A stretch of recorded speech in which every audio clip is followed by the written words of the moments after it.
Hello, everyone, and welcome to Wowhead Weekly number 220. Yes, I almost said 2020, but that's the year. No, Yes. show number 220, which is a pretty cool number, actually. The world first was just coming to an end as we started the show, so we'll be talking all about it as we get started. Congratulations to LiMiT for getting that first place. Very, very exciting to have followed all of it. Before we get into anything though, let me quickly introduce myself. My name is Annie, or also known as Annie Fuchsia. I'm a full-time streamer on Twitch and also the weekly host of this Wowhead Weekly. But I can't do it alone. I, as always, have my amazing co host, Perculia. Let's go to her now. Hey everyone, I'm Perk. I run Wowhead. Sometimes you'll see my cat on the show, Brightpaw, causing chaos. And we're about to start the show, and then I was like, I think that this is a really good pool. And then LiMiT killed it on that poll. So we are definitely going to focus on the world first race in the show. And we also have some of the aftermath of Reforged to cover. And then there's a lot of stuff happening over the weekend, like Love is in the Air, Annie's favorite holiday, and like classic Darkmoon Faire farming that we wanted to touch on as well. But I think we definitely the first thing we want to talk about is congrats to LiMiT and all the details surrounding their historic kill. It's the first time North America has gotten the kill since I think Heart of Fear in Mist of Mm-hmm. Pandaria. So that Indeed. is that is a very, very long time. Indeed. And also, Yeah. it's been extra interesting and fun for us as viewers because we've been watching all these last few tiers live on streams as well. So, this all kind of means so much more, I think, to the whole WoW community because now we've been following along, seeing all these guilds fight for it, and now finally they got their position there at the light of the show, which is really really exciting to see. Yeah, I think it's also very exciting to see how the race has grown throughout Yes. BFA. It was unheard of to stream before. It just was, I think some Chinese guilds were doing it in at the end of Legion, and then Method was doing it. And then I think at the start, LiMiT said they didn't want to stream because they didn't have the proper infrastructure or they wanted to focus on like winning first. And Mm-hmm. then as the expansion went on, Mm-hmm. more and more guilds decided to stream, Mm-hmm. and the events have not just been about the top guild, but then they also have partner guilds Mm-hmm. that are shown during the downtime. So it's been more and more exciting for the general top Mm-hmm. end of community. And I think it's cool how LiMiT went from not wanting to stream or saying that they couldn't like focus on winning and also do an event to Mm-hmm. winning this with a really cool event at the GameStop Center. Yeah, I mean, we have to consider here that LiMiT was not an org in the same way that Method has been for years. So, like you said, the idea of streaming together as a whole guild was very foreign to a lot of them. Yeah. Most raiders in there had probably never streamed before even, and now they're being asked to stream something which has a lot of pressure and a lot of eyes on it. So of course that would be very terrifying for probably quite a few of them.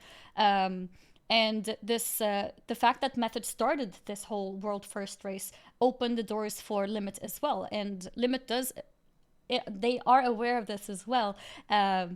Also thanking Method for making this a thing in the first place. Right. Because as other sponsors came in, for example, with Red Bull coming in before, making it a thing, they gave LiMiT their very first experience, or many members of the LiMiT Guild, their first experience of actually raiding together at the same place.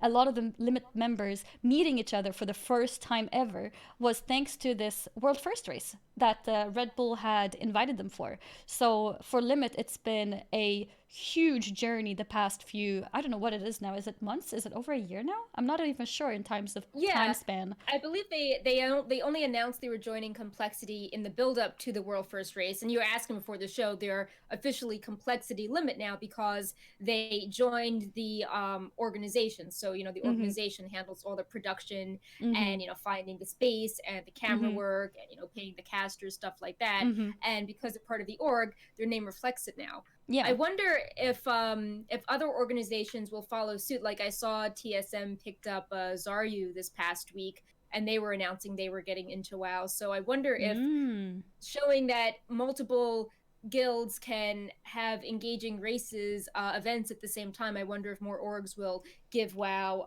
another look, either with Exactly. retail or classic.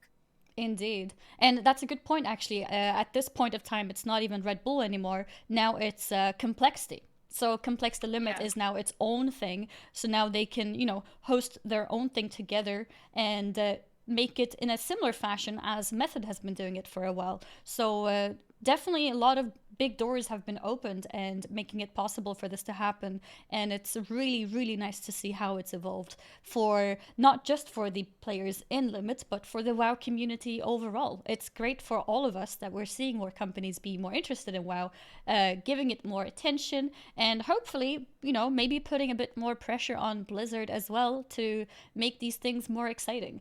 And that's another interesting thing. Which we will definitely get into with all the bugs. But let's talk about the actual kill a little bit. Yes. So there's actually a bug even related on the kill attempt, which would be a nice transition.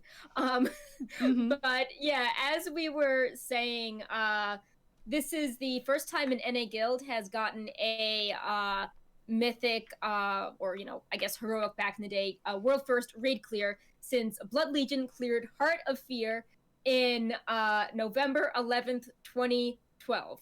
Wow. Wait, that's almost 10 years. I know. That's ridiculous. Wait, have they gotten any world firsts in smaller bosses, just not the end boss? Yeah. I mean, like, well, they're just less like, important. NA always gets, like, the first boss because they get it first. Oh, yeah, that's true. As far, yeah. Imagine that. Not even first boss is cleared. Yeah. No, but yeah, that's a good point, which is another topic of interest that we can talk about later. The reset times. But yeah, go ahead. Yeah. Go ahead. Yeah, so LiMiT, they pretty much dominated this tier. They got world first on every boss except for the first two. So, they had the lead, but they really stuck with it. They didn't really, slow down on any one boss. They defeated Mythic NZOTH on their 274th attempt, 5 days after claiming the world first on the first NZOTH fight. And they had a lot of roadblocks, which we'll get into, where like the fight was despawning, or they very adventurous. Yeah. But the interesting bug transition was when they killed Mythic NZOTH, the achievement didn't pop up. And that's why Blizzard's Hall of Fame website is not showing that anyone has killed NZOTH, and like website trackers are also not showing that NZOTH has been defeated as well. So it kind of a bit of an unfinished encounter. Wait, so they didn't get the achievement right now? Yeah, they no achievement popped up. Or like when you go to, third-party sites that rely on the API or other means to show if a kill got tracked, it shows that LiMiT is still 11 out of 12. Apparently, the kill also appears as a wipe in their logs. Yeah. That's interesting. So it's just all sorts of... Bugs it ended galore. with the bug. How fitting. Yep. Bugs of Azeroth, BFA, right? Yeah. But yeah, I also have to say, before we talk more about the bugs and their challenges, because they had a lot, that it was really interesting hearing their comms during a lot of the attempts. I know Max always does it, but I thought it was good how the mainstream was trying to incorporate some of the strategy talk as well. Because it's really interesting. I think more so than casters just being like, "Oh my god, it's so hype! Something is happening." It's interesting to actually hear the raid leader discussing stuff, and it makes it pretty interesting, even when you're seeing the same thing over and over for hundreds of times. So I wonder if more guilds will now do that too, like opening their comms up more. That's something that I have heard from the first day that LiMiT also started streaming together with Method, because a lot of people who were originally watching Method felt like, oh wow, like I can actually hear the raiders speak. That's amazing. Then I can hear their thought process instead of just sitting there listening to music and you don't know what's going on. And then all the memes were created because of that, because Method is there, you know, standing in front of a boss and not pulling, and everyone's like, what are they waiting for? Why are they just standing still? And I think if they had actually heard what's going on, it probably wouldn't seem so weird, because they're probably just Yeah. intensely discussing tactics, which makes sense. A lot of times, just pulling may not be the way to go, but also discussing everything that's going on. So being able to hear things definitely makes it more interesting, and I think that has Yeah. also helped helped LiMiT get exposure, because people probably like to hear what's going on and thought processes around it. Yeah, and there's also the guilds approach things differently. Sometimes it works in, one favor versus the other, but it seems that LiMiT pulls more frequently and has less breaks, while Method has a lot of downtime, Mm-hmm. where they try to analyze and refine their strategy. So you would Mm-hmm. have a lot of people memeing like, oh, new best, like Method's gonna, AFK 30 minutes, Yeah. and do whatever. Yeah, but But I that's mean, not necessarily yeah, wasted time, right? Like they might right. actually be talking about really important things to do with the pulls, to make it so that instead of having 10 wipes on the same thing, they discuss it for, let's say 15 minutes, and now it's only down to maybe 2 wipes, that specific thing. Right. And we have seen in the past sometimes where like LiMiT would reach a certain phase first, but then they would hit a wall and Method would take longer, but they would have strategized the Mm-hmm. like long term better, so they were able to then Mm-hmm. push forward instead of having to like redo the fight once they hit 20%. But Mm-hmm. obviously in this case, it did not pay off, and it was both more efficient with the strategy LiMiT took, as well as I think more engaging for the viewers to hear the comms between all the during all the exciting polls. Faster pulls, voice comms, Yeah. and more bugs seen live. Yeah. So why don't we discuss the whole like secret phase confusion and fiasco that popped up in the Yeah. past 5 days? And it's like, we know that every fight will have bugs, but I think with how the world first race is now streamed, and whenever we cover the world first race, our traffic goes up, our users go up, I'm pretty sure that this is getting more people to actually like stick and play WoW for a few extra weeks. I feel that this is a marketing tool, and Blizzard should handle it differently, and maybe not just be like, well, we always had bugs, for 15 years. There'll always be bugs. Mm-hmm. I feel like they should realize that now when there are bugs and it's sort of in this marketing event, there could be issues. But yeah, so basically, it all started when the Mythic Dungeon Journal said there was a secret phase and they wouldn't say what happened. And it was really hyped up as this, like, are we gonna fire the laser? Mm-hmm. Is something bad gonna happen? And all the data mining made it seem like the Chamber of Heart would be corrupted with all of these tentacles, and there's even some hints that like Magni or Mother could be temporarily corrupted or hostile. Mm-hmm. And then Yeah, like we LiMiT were discussing kinda, possible plot yeah, twists with it happening. And yeah. then Secret Phase was kind of, It happened early in the fight. yeah. Like It didn't change anything at yeah. all with the whole fight. Yeah, like when LiMiT first triggered it, they triggered it when NZOTH was at 70%. And, as the fight went on, they were obviously able to push it down, but it wasn't like a final phase. It's like they had this, it did look really cool. They had a really cool camera pan It did look into cool. the heart, Mm-hmm. and then you just sort of killed a mob. And yes, I know it affected some parts of the fight, but then you just went back out, and then you sort of killed NZOTH, and it all looked very similar, and there just wasn't a lot of nuance. Like Magni and Mother look stunned in the chamber, but as you're leaving, they don't, come back to life or anything. Yeah. They just sort of stand there looking like they're incapacitated. And it just wasn't like that exciting to watch, and it didn't really seem to change the lore a ton, and it sort of felt like an interlude, not really a phase. Yes. And just sort of went back to the regular phase. Yes. Like an extra phase, then, not a secret phase. Like it Yeah. doesn't feel like it's anything that changed the outcome of anything. It's yeah, the end of just the was fight like- is still the same. Like Ny'alotha had a more interesting and a lot more epic secret phase than this one did. yeah. So LiMiT, because the journal doesn't say what happens after you get the secret phase, they're like, do we really go back to normal? So for one attempt, they ignored the heart portal to see what would happen, to see if there were any triggers at lower points.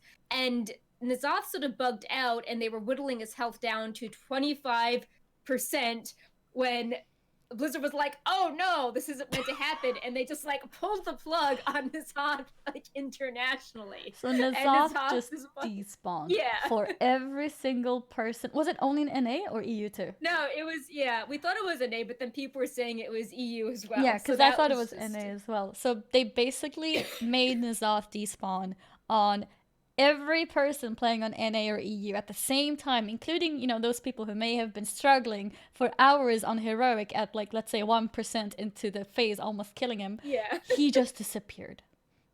Just Right. like that, And like gone. to be clear, like this was not a deliberate exploit or glitch on LiMIT's part. Like it ended in a glitch, but they were just like, bugged. well, like what happens later in the fight, because they had no idea. And it's like, let's just try to stay alive and see what happens at 50. Okay, let's see what happens at 40. Maybe he'll say something else. And it just was very confusing. And then they realized that like, oh gee, he's not really doing anything. This seems unintended.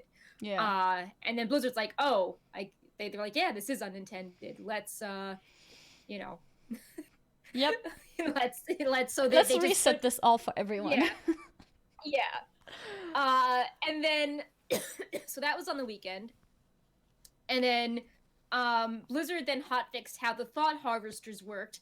And this was also confusing because LiMiT had pointed out some bugs with them to Blizzard and suggested some ways to fix it. And they suggested ways in which, they recommended ways in which Blizzard should not adapt it. And Blizzard took the way they said was a bad idea and put that hotfix into the game, was caused some other problems. Wait, is so that was, exactly what happened? Yeah, Oh, no. they were talking Okay. this on the stream. They were like, hey, the thought harvesters have this following behavior. But if you adjust it this way, it's going to maybe cause some other complications. And they went with that version, so they had to adapt that. Then Echoing Void was announced. It was going to be nerfed mid progression. And this was stressful for everyone because, LiMiT had spent hundreds of millions in other guilds on BOEs with that corruption trait. And when you're doing all your raids and your splits and you're obviously looking for gear with this certain desirable attribute, and no one knew how much it was going to be nerfed, but they knew it was going to be bad. And the next morning, they're like, oh yeah, sometime today, it'll be nerfed by 50%. Yeah, which is a huge nerf in the middle of progression, in the middle of having both time and gold being spent into obtaining this corruption, potentially cleansing other pieces for this corruption, and then suddenly it's not worth it anymore. But did they undo that nerf until later on? Yeah, so that was something good. Blizzard was then like, oh, we recognize that, we don't want to disrupt things, so we will change it with the reset. So it will be changed in a few more days. But that was, just the psychological impact Of course. of, like, oh, how many hours do we have left before this change goes in? We already re-cleared, but EU didn't. Should we have saved this one item that we thought wasn't good that will now be very good? So that was another plot twist. And then this was I think this was the funniest bit. So at 25%, after Blizzard fixed the encounter, when N'Zoth didn't despawn at 25% and was still casting normal abilities, another portal spawned, but you couldn't click on it, but it was there. And N'Zoth and Magni started doing that, like, RP again, implying that something secret was going to happen. So LiMiT was in the mindset that they had to, conserve like cooldowns, and they had to go into the heart chamber again and maybe kill something, and the fight was going to be like a bit longer than it was. It wasn't just, a burn phase. So they were operating in this mindset. And then it started bugging out on them, and Blizzard emails them to say, just DPS the boss. There's no extra phase. Like, ignore the portal. Like, that's not anything. Just, burn the boss. I couldn't And it's believe just it when they like, said emailed. I was like, you're trolling, right? No, like it's an right. email. And I'm like, okay. And it's like, if Blizzard knew about this, couldn't they have, like, told them that when they, I don't know, when they hit 25% the other time, that they had to despawn NZOTH? It feels like LiMiT was operating under the assumption that something interesting would happen at 25%, and that wasn't the case at all. And once they realized they had to burn the boss, they adjusted their mindset. They had some people respect that were, better for execute phases. They mentioned, warriors, and then they just address things way differently. I mean, like, your whole mindset changes if you think that you have to, go through another interlude secret phase and then go back out, versus just, burning something at the very end and when to use heroism. So that was pretty funny because like, it was like a 2-hour window of us being like, LiMiT reaches the second secret phase. Oh, this be when, Mother and Magni show up. And then it's like, oh, 2 hours later, there is no secret phase. Yeah. It was a bit. Yeah. And then, of course, sorry, guys, no mythic cinematic. Just nerd screams. But, no mythic cinematic that everyone was. I don't know why people thought there was one, but yeah, proof there's no mythic cinematic. I mean, it was more of a hope, right? Because the things lately have felt a bit underworked in a way. Like, we feel like NZOTH, as an old god that we have been anticipating for a long time, just went down too fast. So we were kind of hoping that there would be something that kind of shows that there's more to it than we think, that it's not over. Yeah, We didn't just defeat him. with all the comparisons to WoD, WoD did have the mythic only cinematic that made more sense of the encounter, where it was the true canon ending where, Archimonde was defeated and then Gul'dan went through the portal, and you didn't get that sense on normal and heroic. So I think people were hoping that there would be some twist to have things make more sense. And yeah, mythic only mechanic, but with hundreds of thousands of people watching, a lot of people would have seen this happen firsthand. But no, that was not the case. And yeah, I mean, so Blizzard did not design raiding to be an esport. I mean, it's not officially, like, I think they're supportive of the teams. They make articles telling people to watch it, but they don't plan this directly like MDI or Arena. Yeah, like, it's not properly casted or streamed of any sort. It's generating so much publicity for the game. Imagine an epic cinematic at the end of everything, and there's 100,000 people per stream of, like, maybe the top 2-3. Yeah, and like a huge cinematic that is shocking to everyone. Like, that would be so cool. Like, I feel like Blizzard should really realize that the marketing around the world first race is massive. It's a lot more, and it's a lot of free marketing too. Like, they don't even have to pay for that. Imagine, like, automatically just having 100,000 live viewers on a new cinematic on one stream. There's more streams, of course, so the total number is even bigger. Why don't they make that epic? Maybe it's too late for that to happen, is what they were thinking, but it's something that Blizzard definitely needs to put into consideration, because the world first race is here to stay. Like, we've seen it grow. It's not going anywhere. I mean, it's a spectacle, and Blizzard has done a good job, I think, with past fights in having a cool visual or plot twist with their mythic phases in the past. And this just, I mean, the heart transition aside, this felt more lackluster. I mean, even if you go back to Wrath of the Lich King, when on Heroic the whole raid got pulled into the Frostmourne room, like, that would have been really cool back in the day. Yeah, I mean, to see that suddenly. Yeah, that just sounds like awesome. Yeah. Like, Yogg doesn't have the keepers up. That just sounds like a really badass concept. And tentacle monsters everywhere. You mentioned Nighthold. The Gul'dan secret phase was super satisfying. I mean, you have Illidan, you Mm-hmm. have like, Illidan, his body is possessed, he comes back, he's like, evil demon form. And then we've got that cinematic that's so satisfying when Illidan just destroys Gul'dan. Mm-hmm. And like that was a proper secret ending phase. Mm-hmm. I but we didn't really get with N'Zoth and Argus. Even if you remove the cinematic, I mean, he was red. Like Yeah. it just looks cool. Like he changed from blue to Yeah. red on Yeah. mythic difficulty. Yeah. It's like, couldn't N'Zoth just turn a different color or something? I mean, like, I don't know. Like, just a new color, guys. yeah. It's a new skin.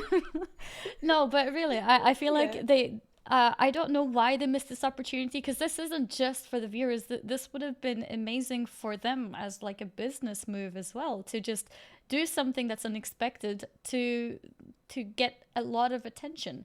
I don't know if it's Yeah. because they were busy doing other things, but uh, I don't know. Yeah. Like, why miss this opportunity to make something really cool be shown on so many streams with so many eyes on it? It was Yeah. really sad. And they talk about things like, BFA is trying to do more with lore and integrate more storytelling mediums. And I know that's controversial, but it's like, well, wouldn't this have been a good opportunity to introduce some story if hundreds of thousands of people are watching? Mm-hmm. More people would have been exposed to it than reading a book or whatever. I mean, uh even in Warlords, you had the special Cho'Gall phase in Heimal, and then, like we just said, with the Gul'dan cinematic, you had that cinematic pop up at the end of Mythic Hellfire Citadel. Mm-hmm. So if WAD was able to add little story twists into their raids, and that was before streaming was a thing, and BFA is all about the story and weaving details, I feel like there should have been something. But I mean, as it just was a lot of sort of purpley tentacles, and it's like, where's Mm-hmm. it? Like, shouldn't there have been, like, I don't know, ghosts of like Xalatath or Ashara or like Deathwing, Tying like, all everything I know that, together. yeah, for all the chaos he caused, there wasn't much, like, it wasn't really tying back to that stuff. What happens if you sided with Sylvanas? What happens if you were wearing the Eye of N'Zoth? It just felt like there was all these complicated decisions and morally gray shades, and then N'Zoth was just like, fire the beam. It just felt too wrapped up, and I thought that Mythic would have been a good opportunity to at least touch upon these things or have something look cool or give people something to think Mm-hmm. about, like a really positive chat surprise reaction. Mm-hmm. But Yeah, that because wasn't the case. Yeah. in terms of cinematics of BFA, like we do have to also remember that we have had amazing cinematics done this expansion. Yes. But they were mostly around the lore, around Sylvanas, mainly Starfang actually, Yeah. and the Jaina got a few. yes, Jaina and Jaina as Talanji in well. 8.0. Mm-hmm. Yeah. So a lot of the stories in that sense, a lot of the important figures, I guess you could say. So I don't know if it's because of that they spent so much money and resources on those cinematics that the end kind of had to carry itself by being an old god, and that's it. But I think if they had just canceled even one of the previous cinematics that's based on the relationships and the lore and made that into, I don't know, a simple storyline, and then instead made an epic one for this last raid, I think that would have been so much better for Blizzard, especially after Yeah. all of the negative things lately, like around Warforged Yeah. as well. I I also mean, feel, Reforged, yeah, like, Warcraft 3 you Reforged, were yes. talking about like the they weren't just lore cinematics, but they focused on the relationships. And that's Yes. like, it's cool. Like, it's cool to have some quiet story beats, introspection, but I mean, Yeah, like I people like love it them. when it's like Illidan, Yes. crushes Gul'dan, Uh-huh. Sargeras like stabs the planet with a sword. Like, you need that like big Mm-hmm. cathartic Mm-hmm. moment. And yeah, we saw a building crumble in the 20-second cinematic, Yeah. but Yeah. Like you need the big epic over the top cinematic. It can't just all be, quiet character studies. Mm-hmm. And I think that, like, BFA, if BFA started with all these very, like, low key cinematics, like, Jaina reflecting on her errors, and it built up to something dramatic with Mm-hmm. N'Zoth, I think that would have been awesome. But Yeah. And that did not happen. I think if we had just had some kind of ending cinematic, doesn't even have to be very long, like a 30-second thing that looks epic to do with N'Zoth, I think And it that would could have have been been a Rathian. nice. Hmm? Yeah, I was gonna say that it would have been cool to use Rathian. Like, if Blizzard Yeah. has this, plan to focus on different characters and arcs, like, 8.2 had a lot of Ashara, and Mm-hmm. then we mentioned that Talanji had some, and then Jaina had some. It's like, well, Yeah. let's wrap this up with Rathian. Like, Yeah. we were He did joking give that us the cloak too.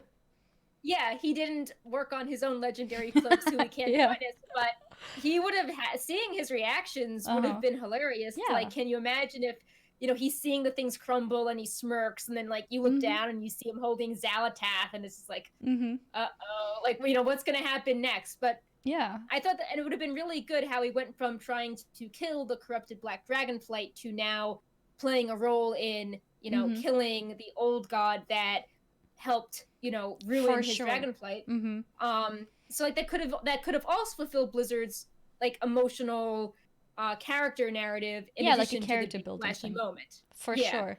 And You could have, like, dragons flying around. It would have looked awesome. yeah, Rathian is actually a yeah. very good point. That would have been a really good idea there.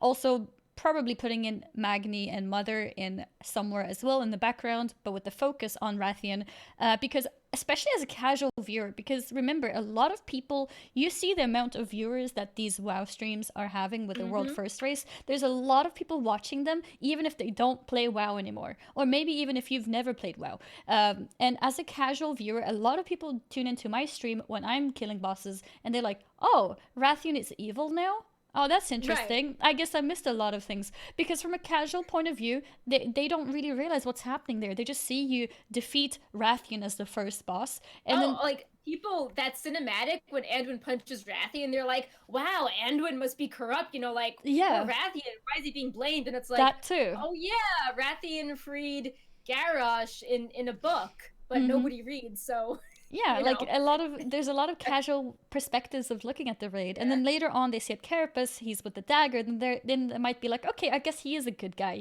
he did his jump thing with the dagger and everything, and then after the last boss, if you see a nice wrapped up ending together with his sort of character thing in a cinematic, I think that would have wrapped it up really nicely, actually. Yeah, you probably have some casuals going like, I don't see Rathian on this stream. Did he turn evil and take the dagger? Like, did he peace out? Yeah, exactly. Yeah. It's like, no, he just didn't get his legendary cloak. Yeah, like I think that dagger cinematic, or is it like more like a cutscene? It's more like a cutscene, right? I think that one was actually a cinematic. Was it actually cinematic? We weren't in the cinematic. It just was short. It wasn't like true. Yeah. Yeah. So having that as a build up to a big one after the mythic phase, I think would have wrapped it up pretty nicely. And like you said, it would still touch the idea of character development, because that seems like that was the focus of BFA. And for me, I was very, very happy with the cinematics. I love having these sort of relationship, character, and lore-based cinematics. Like I found all the things to do with Jaina very emotional. I think I even had some tears come out at some points in one of the cinematics, in particular with her mom. Yeah. Call your family. Love them. But the epicness wasn't really there. I guess some of it was in a way between Starfang and Sylvanas outside Orgrimmar. BFA is the conflict with the old gods, like the faction That's wars, not the the focus thing. of BFA. That's the thing. Like, we also want something to do with the old gods. So if we had one final one after NZOTH, I think that would have wrapped up BFA nicely, and then we can forget about it. You know what would have been cool? Like Xalatath was sort of our introduction into more of the old god, like, hints. Like, that was our first glimpse of NZOTH. Wouldn't it have been cool if she was part of a mythic cinematic, or if Blizzard couldn't do that, they do something like, when you're in the heart chamber, you get more whispers, or maybe you hear like Xalatath whispering to you. Like, that would have been cool. Like, a reminder, like, hey, Ashara and NZOTH and other characters are still out there. But yeah, Mm-hmm. I'm disappointed, and I feel like the secret phase had the problem in that Blizzard hyped it up as a secret phase by how it was mentioned in the journal, and people, based on how past secret phases have went, like Argus and Nighthold, or the lore twists in Warlords, were expecting something That's a good substantial. point. Has there ever been a secret Yeah. phase mentioned as a secret phase and been this minimal? I don't think so. Mm. And I think maybe like that's why LiMiT and the people watching were in this mindset of, oh, a portal spawn. It's going to be a second secret phase, and people really wanted that to be a thing and see something new happen, as opposed to like, oh, this must be a bug. Like people really wanted there to be something more and exciting to watch, and it just didn't materialize. Do you think it's possible that there was supposed to be something, but they couldn't make it work, so they had to cancel it? It sounds a bit tinfoil hat, but just how the whole like like the boss didn't work, and Yeah. then they like didn't say anything for 3 days, and they were just like, oh yeah, ignore this portal, just DPS, and then the achievement didn't go off, and then it counted as a wipe, not a kill. Like it feels like something was a Mm-hmm. bit unfinished with like the second half of the fight. I feel like there was supposed to be something there, honestly. Because I don't think they Yeah. would have hyped up a secret phase that was so early in the fight, which was just, killing an ad basically and then coming Yeah, back, it's and then like normal like abilities after the that. ad should have appeared at like 25% or something then to Exactly, it up should be the at the dramatic end. stakes. Yeah. Yeah, like oh, we're gonna fire this and kill NZOTH. Oh no, there's an ad, as opposed to like, oh, we killed the ad, now we're just gonna like go back to Go back to normal doing our mechanics. rotation. Yeah. Yeah. I do feel And it like doesn't there make was probably sense for lore something meant to be there. purposes. Like, oh no, the heart chamber's corrupted. There's a portal. Just ignore it. DPS the boss. Like, Yeah. yeah. I feel So like it's very likely it was supposed to be something there, but it was just incredibly buggy that they didn't want to put too much, yeah. like, too many As eyes on that. another note with the bugs and the marketing, I feel that it also, I mean, well, it's Twitch chat, so there's always going to be reactions and critiques to things, but it looks strange when you have all these people that are venting frustrations on a stream or are watching the encounter get bugged, because this isn't beta where you expect things to happen. Hmm. This is meant to be like a polished event, and it just it looks bad, when you are like, oh, the boss despawned, let's listen to comms to hear people's reaction. Everyone is just like, what's going on? Like, I'm so upset. And it's like, you can't blame the people, because Yeah. it is unfair. Or Blizzard being like, oh, sorry, we didn't tell you for 3 days, just DPS. Like, it just looks disorganized. And maybe there are always bugs with encounters, but it feels like this was very, the impact was definitely more scrutinized with streaming, but we saw firsthand how confusing it was, and how it looked like some phases were just unpolished. Hmm. That's interesting that you mentioned the fact that this was streamed. Do you Yeah. think that guilds in general have actually experienced this buggy moments? It's just that it was always in the dark, so nobody actually noticed it outside of the raiders, of course. I mean, I think to a smaller extent, I feel that the combination of the secret phase, the 25% despawn, like, I don't think Blizzard has ever despawned a boss worldwide before. So the despawn, Mm-hmm. the will they or won't they echoing void nerf, all that at the same time did feel very, um, confusing Yeah. and over the top. Mm-hmm. But like, I remember in Dazara lore, I think when Method was on Jaina, Blizzard changed something that would have affected their strat, and it went live. And it seems that they didn't know that the fix went that the change went live, and then Blizzard like silently reverted that back like soon after. And like Mm-hmm. that to me was also confusing, but I don't think it impacted the encounter as much. Although I could see people being like, oh, Blizzard is going back and forth on their encounter design. But this just seemed to be everything confusing at once. Like it just seemed that a whole part of the fight was buggy or Mm-hmm. not making sense, and they Mm-hmm. are wildly tuning things and despawning the boss all at the same time, plus all the bad PR surrounding the NZOTH cutscene and people like really hoping there's some crazy visual or lore bomb being dropped. It just felt like a perfect storm of confusing things. Mm-hmm. Now the viewership seemed really good, and I was saying this before the show. We always do like little recap posts, and our traffic has been way up on this one compared to Eternal Palace. Even a simple post just being like, "Here are the live streams," that has twice as many views this time. So people That's are really interesting. watching the race, and it's Mm-hmm. not making them stop watching the race. But the Mm-hmm. question is, will these bugs get them to actually play WoW? Mm-hmm. Which is, what I think Blizzard would be Mm-hmm. hoping for as the end result. Not like, oh, this is Mm-hmm. an entertaining shit show, let me get popcorn, but more like, Yeah. oh, you're like, oh, this is I want to see this for myself. Let me, Mm-hmm. get back into the game. Mm-hmm.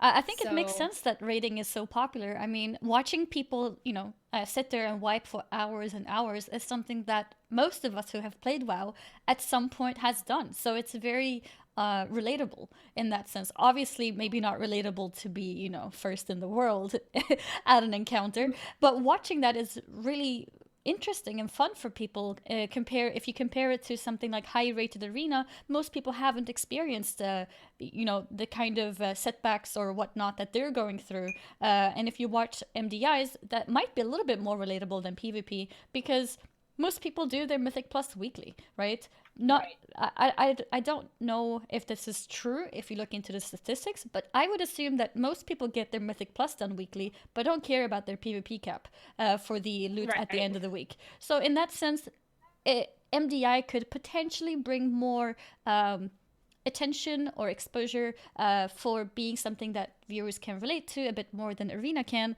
And then raiding is something that everyone who plays WoW, I would assume, is doing or has done at some point. So I think that's also something that makes raiding so interesting for people to watch, right. and why It's these world also first races are so fun and exciting. And then it becomes an esport because, there's teams against each other, and that makes it all so much more interesting and fun as well. yeah. I was also going to say that it's just like this fun fantasy, I think, for especially for old school WoW players that were raiding back in the day before this was a real formal event. And it would be the dream to actually raid in the same area with your best friends and have this state of the art place with all like your food and accommodations and oh, hello, Bright Paw. And Yeah. like every year you have like a sports style casting going on and Mm-hmm. camera angles and matching jerseys, and it just feels like this fantasy for people that were just playing WoW, like in their basements, maybe in between jobs, not sort of being like, oh, I wish I could travel and see my friends, but I can't really afford this. And Mm-hmm. I think that people just like reflecting on how much the scene has grown that allows people to do this. And like you were even saying, like it's even contemporary, like it's still very rare. Like you were saying that LiMiT didn't really meet each other to that Yeah. extent Yeah. until they started doing these events. So I think people just like the idea of being able to hang out with your friends Mm-hmm. and have a fun time playing video games and having this production team following you around with cameras making you feel like a star. Yeah. Yeah, exactly. I did not realize that in today's, kind of day and age, when LiMiT is Yeah, so popular as a name, as a guild, and there's yeah, still so many raiders who've known each other for years online, but never met each other. To me, that was quite mind blowing to realize. And if you're in such a big and popular guild and still have not potentially been able to travel due to work or whatnot, IRL things, to have these kind of opportunities emerge is amazing. And uh, yeah. the more exposure and the more popularity these raids have, the more guilds may be able to do this, and the more players get to meet each other. And that's, Yeah. I think that's awesome. And there's also like the whole NA versus EU rivalry is fun, but in addition to that, like NA is just structured differently, so it's harder for people. Like we don't get as much vacation time in NA. Like I government remember. services are structured differently, so people, it's hard for just your average person to take off and do all these races. So hopefully this can send a message that if people join organizations and take things seriously, that NA can have a fair chance as well once they also have the proper living conditions and preparation as well, as opposed to being stressed that they can't take time off to raid, or their Mm-hmm. setup isn't as great, and all these other factors. So I mean, like you said, it's been almost a decade since NA got a world first clear. Mm-hmm. And I mean, I think that hopefully maybe this can inspire people that yes, it is possible. Look, like LiMiT finally got an organization to support them, and had better computer setup and living conditions and nutritionist, and could focus better. And oh look, they were able to win the race as well, as opposed to oh, I used to raid, but I'm really stressed, and I'm older now, and I can't take time off work, and I have a kid, all these other Definitely. little factors. Yeah. Definitely. I think that's also a very good point that you made there. People not being able to take time off, because I think that was a topic at some point as well, even recently, before they were signed with Complexity, where LiMiT had to sometimes cancel raids because they simply didn't have enough raiders, Yeah, I people think, working. 1 second. If I'm making Brightpaw, you are being very bad. He's like destroying my arm. Brightpaw, we're discussing rating. Stop. Brian Paul wants to be a um, part of it too. yeah, he's like, I'm reenacting the fight. I'm a boss, and my arm is the I'm boss, a and world he's first everything. raider. Yes. So I was saying not about Brightpaw. I was it was, oh yeah, it was like the NA versus EU discrepancy and just the living condition. It just like the whole, oh yeah, like that was, yeah, Mythic KJ I think dragged on really long, and people had to start going back to work. I think that even included Method, and then I think Ashara as well. LiMiT, it was either Ashara, I don't think it was Jaina. It was something in BFA where they didn't have enough people. Those people couldn't afford to take weeks off to work on the encounter. Mm-hmm. And what if that whole thing of just having less vacation days is what limited LiMiT, limited Right. LiMiT, in the But past now if years? you, Yeah. yeah, go And ahead. I mean, if people feel like they can be a full-time streamer or do things with an organization or get more financial support or visibility for an organization, that becomes more viable to focus on WoW, as opposed to thinking that WoW is a hobby that you can only do outside of your main job at an office. exactly.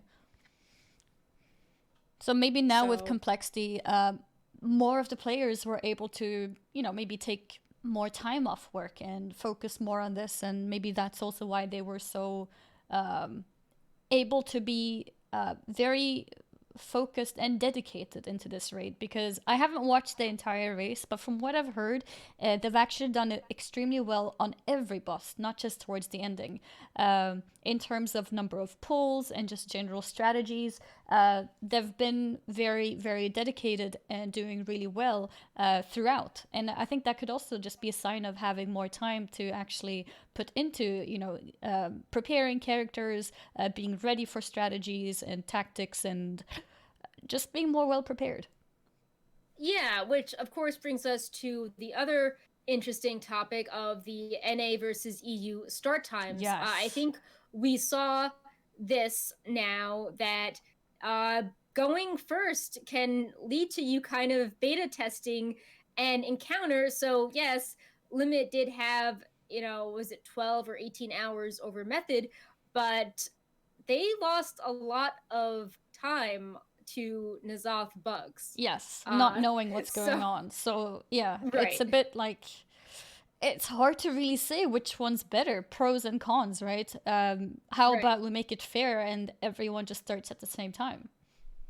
Right. And then if everyone starts at the same time, then it's like, well, why not do things on a tournament realm? Because that would cut down the panic of, oh no, they nerfed Echoing Void. We have to spend hundreds of millions of gold on all new BOEs, or oops, I cleansed an item and now it's hotfixed to be overpowered. I want this back. So Hmm. there definitely seems to be a sense where the race is really fun, but then when people do all their splits or they talk about spamming islands forever leading up to the raid, that just sounds really boring and kind of daunting for casuals that are thinking of getting back into raiding. So I wish that the race could focus more on like defeating the bosses with like skill or Standard. composition, Yeah. and less like, oh no, this is being nerfed, like everyone donate more BOEs to us, or Mm-hmm. this rate, like, oh, we hit our best but it's a wall, we're gonna run heroic, you know like eternal pallor, like, or something really boring to take a break because one item is really good in it. I feel that's not very exciting It's to very watch. interesting to mention that actually, because I feel like to some extent that build up, seeing what World First Raiders do, like, oh my god, this guy just spent 12 hours doing these islands that they're completing in, let's say, a minute and a half, and still doing it for 12 hours for only one neck level, like things like that. Yeah, Um, that it, sounds miserable. I'm it sorry. I mean, it Yeah. does, but it also sounds Yeah. crazy. And it's like, this is why I'm not a world first writer, right? Like it builds some kind of, it's a buildup that makes it more interesting and exciting to watch these world first writers. And it being their own characters, I don't know. I mean, maybe having a normalized or standardized tournament realm would be better. I could see that means that very, I guess you could call it rich guilds or popular guilds, would have less help from random people. So a guild that nobody has ever heard of might actually stand a chance because now they are all on equal grounds in terms of farming and preparing, right? They have the same amount of Right. gear and they don't have to rely on viewers coming in and trading all the gear that they get and things like that. I think it could be a very interesting thing, but I don't know if it would kind of kill the spirit. Yeah, it's tough. I mean, there's definitely pros and cons, and of course, Blizzard is so far been hands off in BFA. Although I think it was very good that they gave the heads up on Echoing Void and then decided to push it back Yeah. until the reset. But I mean, it's definitely a thing now where, yes, the world first race has high viewers, but maybe it's all concentrated while, Arena and MDI are spread out and they average less viewers, but it adds up to more because they go on for months. But it's definitely a force to be reckoned with, that they get this publicity all for free, and without destroying the spirit. It would be interesting if they tried to capitalize on it, or at least think of ways to minimize the bad PR that gets generated from it. Like, oh, I don't know if I should return to WoW. Like, look at this guy. Like, he's farming islands. I don't know what an island is, but he's in it for 12 hours a day. Like, this sounds boring. Like, you don't want people to get some extreme uh like, see people doing something at the extreme and be like, oh, this doesn't seem fun. It's like, no, like, you don't need to do this. Yeah. But people just, whenever there's class stacking, oh, this class is bad because, when the world first kills, they didn't take any. Like, people will just latch on to what the top players do, even if that's not indicative of what they need to do as the average player. Mm-hmm. I think that's something that we Um, see. I mean, class stacking is something that would not necessarily be fixed though if they make a no, tournament I realm. agree. So Right. then I they, just was giving that as another but yes, example that people will picking latch up on the on to. negatives. Yeah. Yeah, they will latch on to like the most extreme things that top, even MDI, like class stacking in MDI was super Yes. boring and Yes. repetitive. Yes. Um and people were like, "Oh, this is boring. There's no variation. The meta is dead." And it's like, "Well, many of you are not running these high keys and you don't need this composition, to do a 5 or a 10 here. Exactly. Yeah. But people just latch on to whatever they see the top group doing. I see a comment in the So, chat, which is interesting. If getting rid of BOEs would fix it, I think it would save, or not save, but it would reduce the amount of gold, I guess, going around for certain pieces of items that have been obtained by pure RNG, which would also give less, I guess, gold-rich guilds get a chance to be competitive. But the thing that makes Method and probably LiMiT too in NA stand out is that they probably have viewers that come in and are very, very geared and willing to trade anything to their favorite guild so that they can compete at a higher level. I know LiMiT was definitely advertising. There was a Discord you could join and you could coordinate BOEs, and I think in the past Method was like, oh, we took out a loan of like millions of gold from the Gallywix community to fund our past race of BOEs. And yeah, that would feel daunting if another guild wants to rise up and now they have to have viewers donating them gold to compete. It does feel that and like all these weird things unrelated to players being skilled as a barrier to entry. As a side note, I do want to mention, just looking in Wowhead chat, that LiMiT did partner up with Deadly Boss Mods this time, and it seems that they have released the full Mythic NZOTH module, so everyone can install that now and get the alerts and things that LiMiT was using. So when we were just talking about advantages, that was another thing. I know people, Method does not own Bigwigs, but they have some contributors to it, and that work in the add-on community, and LiMiT partnered with Deadly Boss Mods to create custom alerts and things for them as they were progressing through the race. So it'll be interesting to see if they say if this affected them or not, but that was another new thing they did, and I think it's really cool that Deadly Boss Mods has already released their custom things within the hour of the kill. Yeah, that is awesome.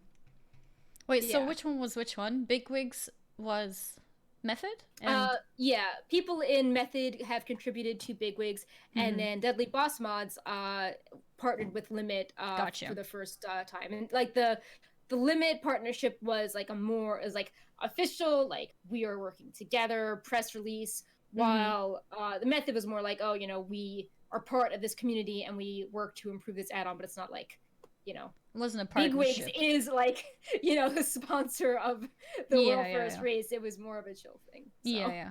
I mean, they have people working on it who are in Method, right? I think, if I'm not mistaken. Like Just Wait, I think, is one of the contributors.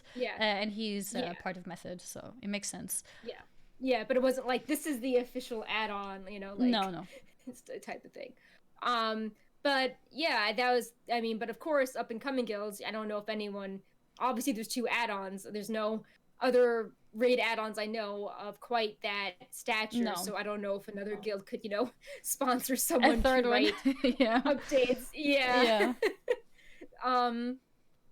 But was there anything else? I'm just checking Wowhead chat quickly to see if there is anything else with the race, or chat, feel free to feel free to comment things that you guys want us to talk about. Like, I see the idea of BOEs on the auction house and being calculated for real money, and for sure, I can definitely see how people have spent actual money, converting it to tokens in order to buy certain BOEs, and it's a ridiculous amount of money. So somebody who is in a guild which isn't super popular, or having sponsors, will probably not be able to afford something like that.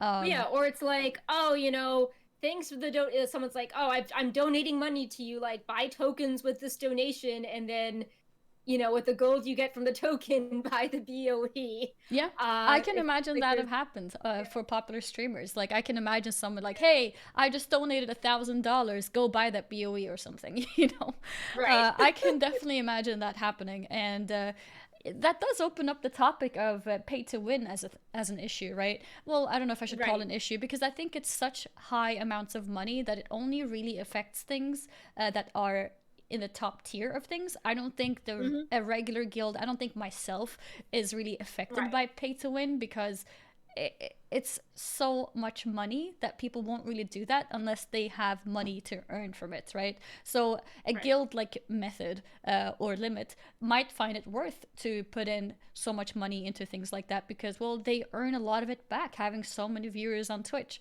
But Yeah, a like regular, if they kill a boss fast, then they get more donations, and if they have more all the Twitch viewers when Prime an subs. ad plays, then Yes. the ad makes more money for them Yep. as more people watch it.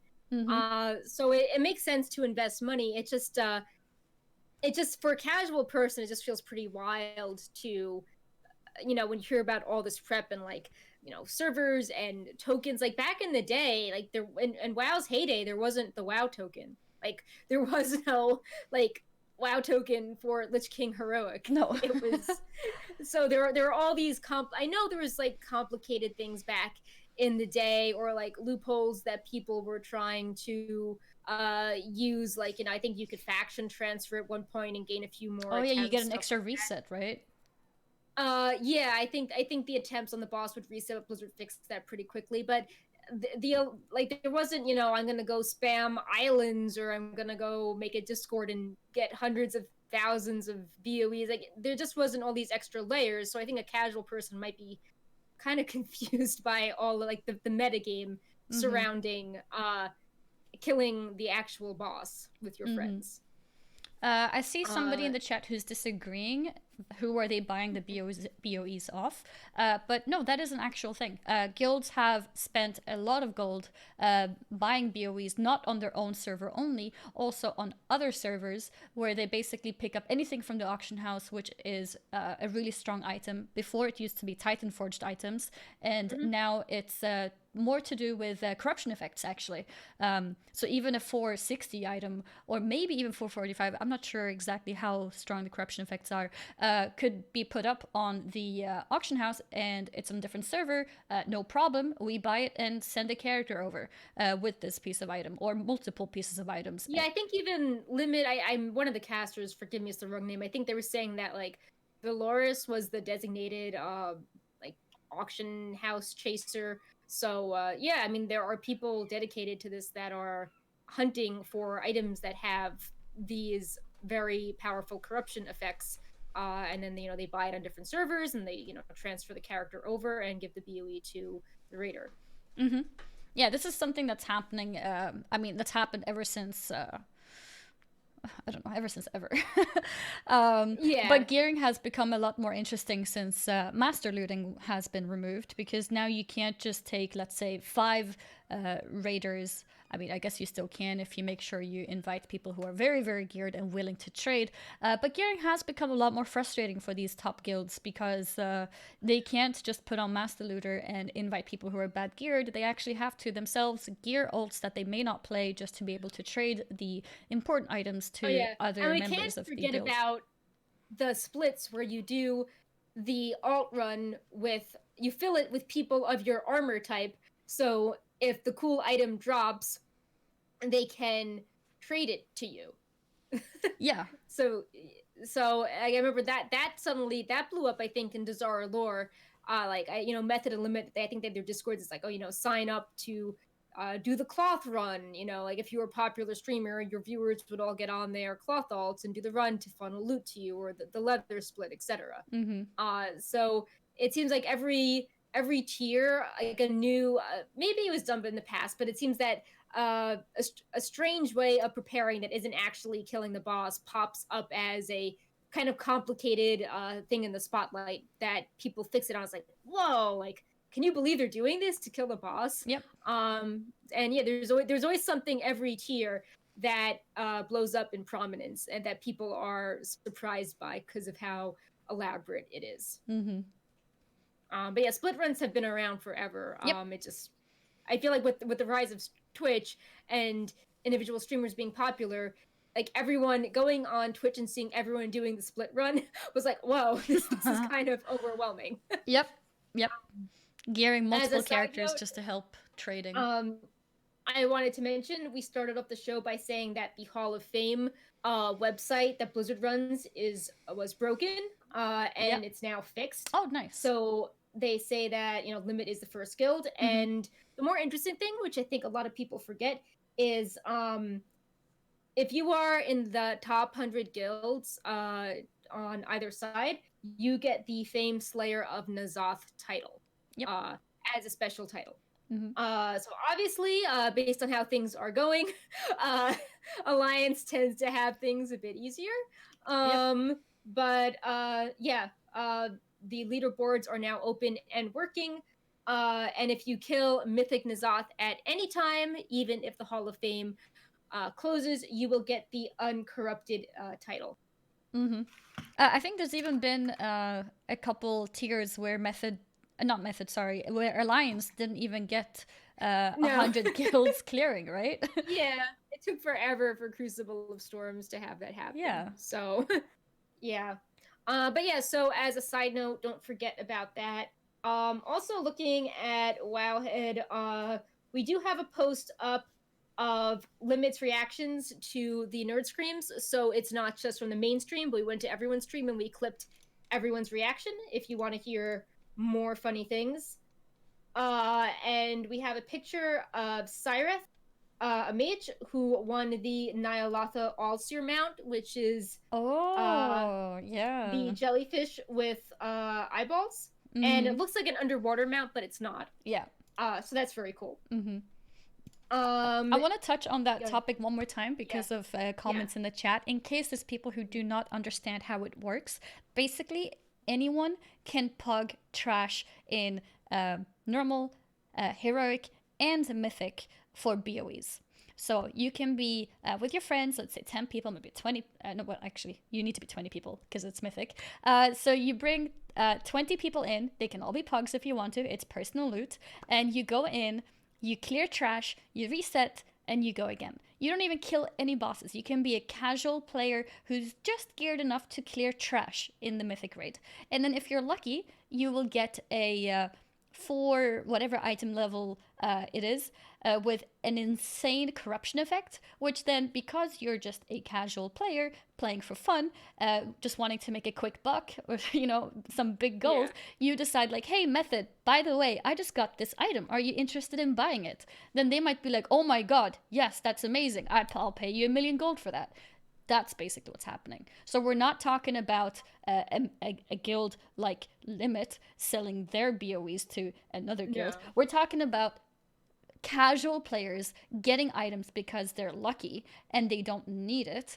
So then they put it on the auction house or offer directly to guilds, sometimes for free as well, because if you're a really big LiMiT fan or a Mythic fan, you might want to help them progress. So you tell the GM like, hey, I got this BOE. If your guild needs it, you should take it. So that's what's going on. Yeah. And just to show how much of a big deal this was, when the initial Echoing Void post came out, as well as the one saying that it was actually 50% nerf, like the amount of people on the site, especially those coming from Discord, it was actually more people initially than on LiMiT killing Mythic NZOTH today. And even some or most of the BlizzCon announcement, it's like every single person that was interested in Echoing Void was clicking on that post and panicking. Yep. So like this was a very big deal. Yeah. Like things that somebody might have paid invested in it. For sure. Someone might have spent like 2-3 million gold on multiple pieces with the Echoing Void, and suddenly it's worthless. So like, oh my god, I just wasted so much gold. Definitely happened. So that's sort of like outside of the race, that's sort of a funny effect where Blizzard will be like, oh, we're gonna hotfix this, and there is I don't know how to pronounce the axe, but there was the axe from early ny'alotha, the two-handed axe, I believe, Shuskulvaz, and they made the proc way more powerful, and I think Bajir was like, oh, I just cleansed this last week, and now the proc went from like 150 to 700%. Yep. So I think there's a lot of, like, some people, it's whatever, it's a game. Other people are more upset that they got rid of something and now it's really good, and Blizzard is not doing, restoration. But there's definitely a lot of frustrations that Blizzard is changing things so frequently without notice, and you sort of feel like you have to hold on to everything because something that's bad one day could be good and The vice next, versa. yep, Yeah. exactly. So it's definitely a really big, even mental journey while gearing for these races, uh, because yeah, things can go up and down in value between a hotfix, and I think this one was such a big one that that Blizzard decided to wait until reset for it. I'm a little bit distracted because my little cat is walking around me, but Oh, yeah. Annie has 2 cats now. yes, So I have two cats now, one step closer yeah. to being a crazy cat lady. Uh, but yeah, so if I seem a bit distracted, that's why. I'm just making sure she's okay. Yeah. So we also have the wipe counter in the main Wowhead post now, and we can see that it was generally pretty clean for limit across the board. If you look at it, Bright Paw, move your butt out of the camera. If you look at it, they had 273 wipes on NZOTH and 100 on Il'gynoth, but only 15 on Drestagoth, and I think Method spent much longer on that boss. 74 on Rodin, 68 on Carapace. Like it seems very low considering. Uh, I also feel, as a side note, that people were complaining that the bosses in Dazara lore felt easy and just I like all fell remember. over in the Yeah. didn't day. Didn't they So all I die think, except Jaina in the first day? yeah, I feel like the pacing on this was more interesting to Mm-hmm. watch, and I think even people even complain that Antorus everything died really quickly. So I'm glad that it took us a few days to see N'Zoth, even if once we reached him, we lost some time to the bugs. I think that the pacing of the earlier bosses was, yeah, maybe not ideal, but it was better than past ones. Mm-hmm. Yeah, for sure. I think it would be interesting to see a table. Maybe you guys already have that in works. A table with all bosses and number of pulls for each guild, like maybe the top couple guilds, to see Yeah, how well they were doing overall. I think that could be interesting. yeah, we can definitely add that in, especially if another guild kills it. We can be like, okay, so like for example, I method this morning was under 200 pulls. I think they're Yeah. around 150 when I was watching. It's Mm-hmm. like, yeah, because they like they take a 10-minute break after everything. Yeah. So yeah. I think that could be um interesting.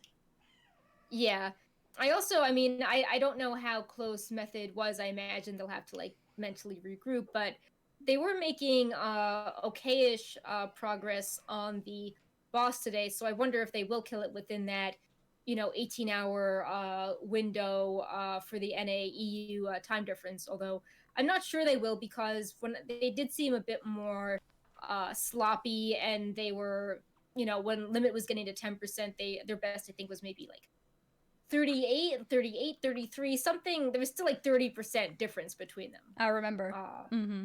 so I don't think they'll get it. I don't think we'll have that controversy of, oh, like they got it after, but it was, you know, between 18 hours. But I guess we'll see. Mm-hmm. Also, just before we move on to other things, looking at the overall rankings, the Alpha, a Chinese guild, has caught up to 11 out of 12 Mythic, and they start significantly later than even EU. Oh, that's So, interesting. yeah, and there's actually, if you look at the top 10 guilds, one, two, three, four. Four of the guilds are from China. So Here's that's pretty Maya. good. Aw, I hear. Oh, Hi, Maya. hello, Say hi to all the people. Yeah. hello, Hi. You see her? Oh, hello. she just turned her head when she saw you wave. Oh, I can't see your Yeah, camera I camera stuff, know. but hello, Maya. Bright Paw, come here, say hello. Bright Paw, I don't know where he is. Probably sitting by the Oh, heater. here we go. Can jump down again. And here's your pen to play with. She likes playing with my plastic pens. It's like more interesting than Oh, toys, apparently. She just oh, throws them around. yeah. But yeah, But yeah, I think it'd be random pretty cool. distraction. I think it'd be pretty cool if people could all be in the same place. Or I think it's interesting how so many guilds are from the Chinese servers, even though they have several day time disadvantage. Um, Oh, that's actually interesting. so I wasn't keeping yeah, track of any of that. So they're also 11 out of 12 now? Yeah, there are 4 guilds with the Cool. rankings. One is 4 ranked even. 4, Oh, okay. 6, 8, and 10. Okay. So that's a lot. Yeah. Like, like Exorcist is 9. Just for comparison, it goes LiMiT, obviously, is in the lead. Method, Pieces, Alpha from China, Aversion, the German guild, uh, Jitian Hong, China guild in the number 6, Fat Shark, yes, number 7, Skyline from China, number 8, Exorcist, and then another Chinese guild. I'm not trying to pronounce the name. Um, so yeah, um, yeah, it'll be that sort of goes more like, well, what happens if everyone just started at the same time? With some of these guilds ranked even higher. Oh, why do you Uh, think it's still separate between NA and EU, especially? Because I feel like those two communities are very intertwined in the light of like Western news, I guess you could say. Um, why are they still different? I mean, it's probably Blizzard infrastructure. Mm. Maybe they set it up and that's just how it Easier is. to Like keep going. they're battling like quiet. Hmm. Yeah, We did have BFA launch at the same time for everyone, right? yeah. So I mean, it's like, well, maybe that's one more step into making things be worldwide. But yeah, I mean, everything is so different. Like the billing systems are different, the shops are different. Not just the physical Yeah. merchandise shop. I am AFKing 1 sec just to answer a question in chat. Okay. Yeah, no worries. Yeah. Yeah, I think this whole race, especially if Method does manage to kill within this, 10, 18-hour gap, whatever it is, I think that could definitely spark more discussion in whether things should be changed or not in terms of when these resets are. And it's not necessarily that LiMiT has a straight up advantage. It's a bit of a mixed thing. Obviously, they have the advantage of time. If they would spend all that time just spamming Mythic Plus, they would, be in a clear advantage in terms of gear and everything. But then there's also the fact that, they might reach something faster than, let's say, Method. But then they have to waste time. Potentially changing strategies because hey, they walked into Yeah, a I mean, bug that needs to be yeah, changed. I mean, we saw that where they were picking their comp and progressing, thinking that there was going to be something special at 25% and they had to survive and save cooldowns. And then, their strategy was totally incorrect. Mm-hmm. And I think this happened. I don't know if Method was rating at the time, but, Method hadn't even reached that phase yet. So they weren't Yep. they weren't like, okay, how do we get to 40% or 30%. Yep. So in a sense, LiMiT learning the hard way how the phase worked then would save other Remove some guilds bumps from Mythic. time. Mm-hmm. Yeah.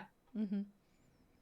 So they have the disadvantage of uh, time, but they do have the advantage of less bumps. So if right. something took 5 hours to progress, suddenly that 5 hours might be completely just deleted because they don't need to progress that particular thing because it's not needed. Right. So we do have some Warcraft 3 Reforged updates we want to talk about. I know that's another fun, controversial topic, but before we do, any last Race to World First topics you guys want us to discuss? Yeah, we're trying to reach out as Yeah. much as possible. So if you guys have Yeah. any comments on the World First Race or soon on the Warcraft 3 topic, feel free to just comment in the chat and we'll try to pick up anything that you guys are talking about. In the meantime, let me thank the subscribers, actually. We Yeah. have Lincoln82 who gifted a sub to Mongbat. Thank you very, very much, Lincoln. And Mongbat, now you can start using the emotes in the chat as well. We have a Brightpaw emote, and we also have Yeah. emotes of us, me and Perk. I believe they're called Wowhead Annie and Wowhead Perk. Mine is basically a Yep. derp emote because I tend to be quite derpy with the way that I introduce things. Although hopefully I have become better at it. And Perk is there looking lovely. Yeah, there they are. And Ketsu is working really hard on getting The some revamp. interesting refreshed emotes, like a little Murloc with a spoiler sign. So when we show a cinematic or we have novel on the show, we can spam that. Like a little Sylvanas thinking face meme. So we will have cool emotes to share with you soon. but we're not going anywhere. Brightpaw is still going to be an emote, Mm-hmm. so we Mm-hmm. are just freshening some other ones up that we don't think getting as much use. Mm-hmm. Um, And we also have Hakil coming in with a Prime sub. Thank you very much, Hakil. And we also have Maya playing with things around my table. And we have Aegis who gifted a sub to Sakar, also known as oh, Caden, who awesome, is in the chat. I awesome. saw him comment a Hey, little bit Kaden. earlier. Hi. Yeah. Hi. So thank you very much for that as well. Yeah. I see a long comment here about the hidden cinematic, or possibly a hidden cinematic, or the final phase of Mythic, which was a disappointment. And yeah, we agree. We talked about it Yeah. as well. We were hoping that there would be something to give a little bit more. Of a deserved ending for NZOTH rather than just, oh, it's over. But it seems like the focus that the Blizzard intended for the expansion was more about the characters themselves. We do have the amazing cinematics around Surfang, for example, also Jaina, and nothing much for NZOTH. So it seems like that was the route that they were going for, which is a little bit sad because then I think I would have been less disappointed if it just had at least been some kind of hint that it's not over. He's just gone for now. Like he managed to Yeah. Like have escape or something. yeah, Uh, do something with like Rathian or NZOTH, or maybe like we see the city crumble and then we see like Ashara's silhouette mm-hmm. watching in the background. Mm-hmm. Like, Maybe yeah. even Azeroth just stays corrupted. It's not over. Everything is corrupted, but oh my god, now we have Sylvanas doing this with Shadowlands. So Right. we're gonna have to go there and then hopefully take over, like take everything back later. Hopefully Azeroth is not fully corrupted by the time we're back. Yeah. But I don't know. It seems like it all kind of just went to some kind of very passive ending. Yeah. And Everyone's even just if there gone. wasn't, Xylotath gone, Ashara gone, N'Zoth yeah, apparently defeated. Like I don't know. It feels a even little bit if there disappointing. wasn't like a lore twist, I mean, we were also saying earlier there could have been like a visual component where Argus is red, Yeah. or we get Demon Illidan, or we go to the Lich King Frostmourne room, Mm-hmm. or there's just something cool visually. Like yes, the transition to the Chamber of Heart was very cool, but I want to see like Mother covered in corruption, or lots of tentacles, not just one void dude hanging out in the center. I want to see something else. Mm-hmm. The chamber But being destroyed is also a great ending to us not having the neck anymore. yeah, that would have been cool. Like that would have been the equivalent of us using our artifacts Yeah. to suck the corruption out of the sword. Like, Mm-hmm. the chamber was unstable, getting defeated. We have to beam this through our necks. Maybe our Heart of Azeroth got a final hurrah, and Mm-hmm. boom, that's it. It's now we don't have the heart anymore, and with its final energy, it killed N'Zoth. Yep. But yeah, we did not get that, No. and I feel like we're gonna keep talking about this every Yeah. week for a while because we both really wanted something. Yeah, we wanted Yeah. something to happen. I mean, who knows? Maybe there's some kind of development later with Shadowlands, but it does feel like okay, this is over now. Uh, brush it under the carpet and just next up Shadowlands. Yeah. But we'll see. We'll see. But yes, Warcraft 3. Right. So last show, Warcraft 3 had just come out. It wasn't even out for 48 hours. We went over the collector's edition that I imported from China, and we started talking about the problems we saw brewing with the very amateur looking cinematic and all the problems swirling about, and they have continued to get worse, and they did have a bug patch fixing some things, but since we last did the show, there was this pretty explosive message from the developers covering launch problems, and it did address some launch problems, but it didn't address the main things people were asking about. So Mm-hmm. they made this letter, and they said a bug fix was coming for things like classic mode visuals and portraits, and that went out today, so that's cool. They said that leaderboards and clans will still be missing, but they are coming in a major patch in the future. So no timeline when that is, but I don't think people realize that they would be disabled at launch, but they are. Mm-hmm. Tournament mode is gone for good. Mm-hmm. And they tried to explain how they tried to stick with the more traditional in-game cutscenes, having them look similar versus what was shown at BlizzCon 2018, and that was that. But there were so many details that were left out of this thing, like why was classic Warcraft 3 put on the modern Warcraft 3 framework? Like, how come you have to deal with these bugs when you play classic Warcraft 3 now? Why did they shut down classic BattleNet? Mm-hmm. If they wanted to opt for the similar looking cutscenes, why are they using the dramatic cutscene as their trailer that's visible on their homepage? Like, why is the vision they Yep. decided not to go with being used to advertise the game? And I'm not talking like, oh, they kept a video up somewhere. They have this all, it's like front and center. Like, it's very easy for a casual person to see the incorrect, outdated cinematic. And there was lots of little smaller features that were cut as well, and people did not react well to this post. And Blizzard also, it was very difficult to get refunds before, but around the time this post went out, they made refunds automatic for Warcraft 3. Yeah. So if you didn't like the dev message, you could get your money back. Yeah. So previously you had to make a ticket and then you have to talk to somebody who then basically refunds it for you. And everyone's assuming that, there were a lot of tickets, which means that Blizzard is losing money because it has to happen or it has to be handled manually. So they made it an automated system. So you can just go and refund it if needed or if you want to. Yeah.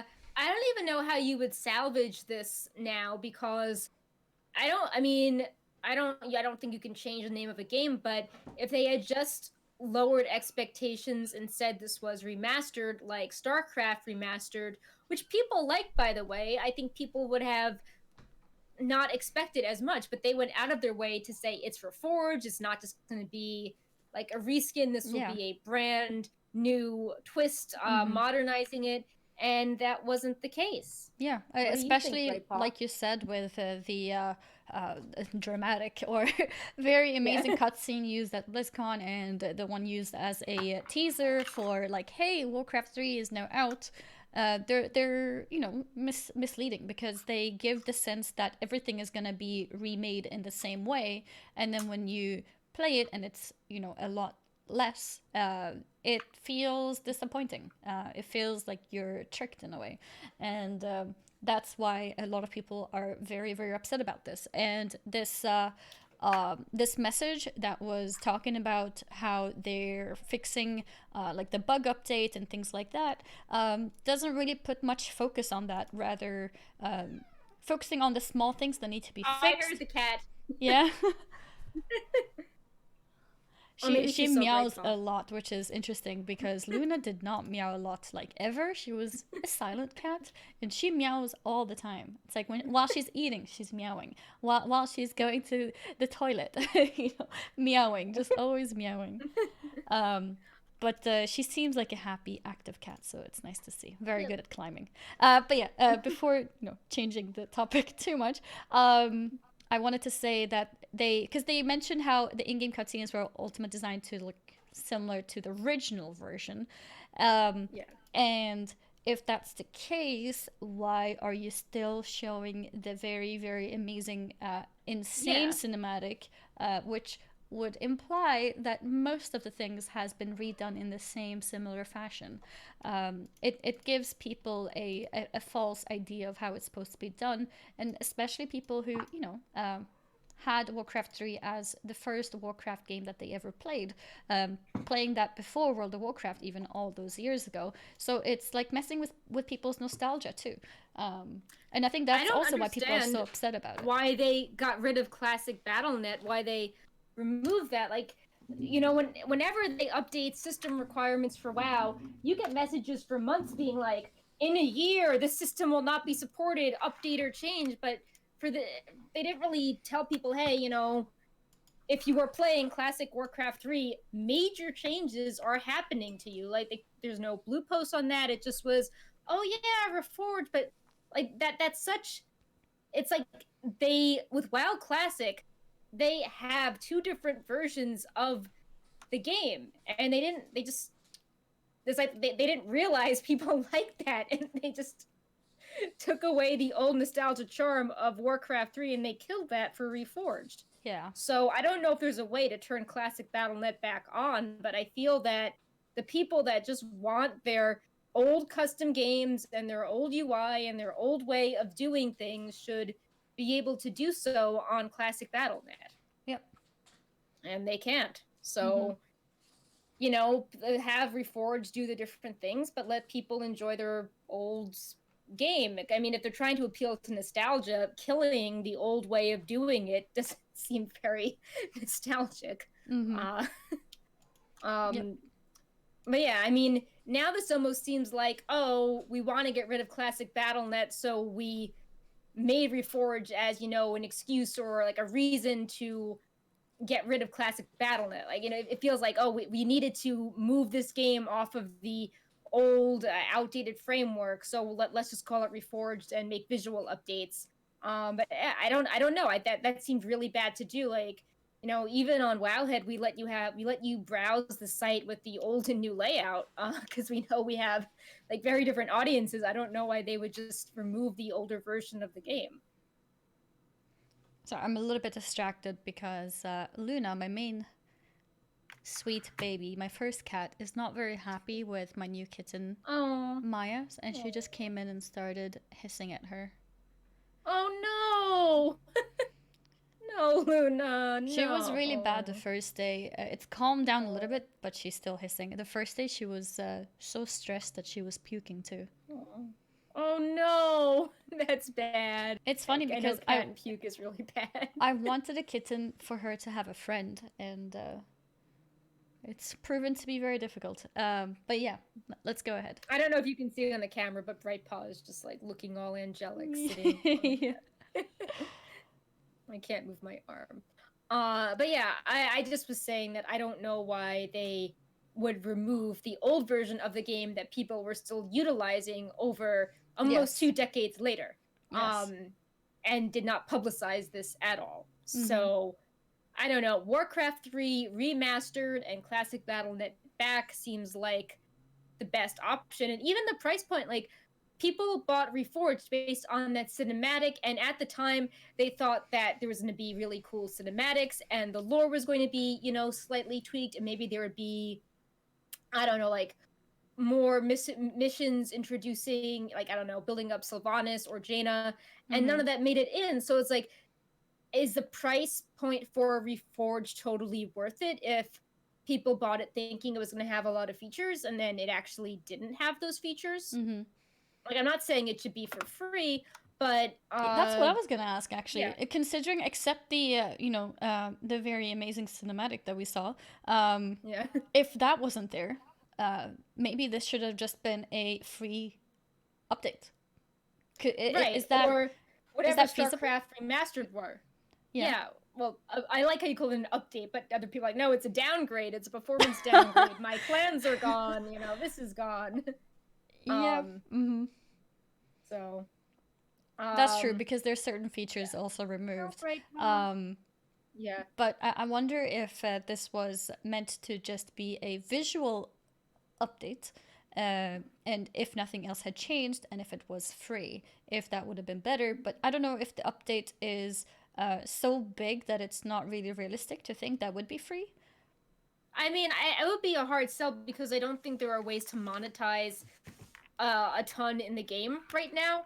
So you need to do something to make, like, I mean, I feel bad for the dev team because I can see that there are, the way they talk about it, you can tell they really care about the project, and that initial cinematic looked really cool, and like there were glimpses of really cool things they did, you know. So I don't think they did a bad job. I think they didn't have a large budget to do stuff with, and that led to problems. Yeah. But it, you know, I feel like if with Blizzard being conscious about their costs and, you know, cutting people and reorganizing departments, offering something for free without supplemental ways to generate revenue, like, you know, Hearthstone packs or expansions, would be very risky and not something Blizzard is in the mood for. And just for some examples of what I think are good things in Reforged, like, for example, when Novel was on and we were talking about the end like the ending cutscene where you had Arthas playing the guitar with Oh etc. yeah. We're like, oh, like they added like a sound stage and lights, and Mm-hmm. before the cinematic was just like it was very basic, and you could tell they were having fun with that. Mm-hmm. Or how they had more details in Arthas's armor as he got more corrupted. Mm-hmm. And I remember people really loved seeing the initial demon models. They loved seeing Sylvanas. They were really excited if a character was in WoW, like the wielder of Keldalar, that he got a unique model Mm-hmm. now in Warcraft 3. So there was a lot. You could tell that maybe the initial team, like they were trying to care about the details, and some made it in, but they didn't just have enough support to keep it going. And it's really fishy that at BlizzCon they didn't announce the game was delayed, even though it was meant to be out the next month. Yeah, And that's yeah, also really questionable. And what was the point of the 1 month delay if it was still, subpar? yeah, it's like, if I mean, why not release the game when the clans and leaderboards would have been ready? Yeah, like if you're delaying So it already, you yeah, might as well delay it properly, right? Like I right. feel like especially with a game that has such strong history, I think it's important to do it right because you're touching on people's nostalgia, touching on something which is considered a classic. So I think for that they should have just delayed it, even if it's like 6 months or something, to do it right because it's such an important game. Bring back soon TM and do it properly. But instead, it feels Yeah. like it was half delayed, but with no particular improvements that we can see. Like, in what state was it in December then, that they weren't able to release it? Yeah, and it just seems super fishy that they couldn't have told us at BlizzCon that it was delayed.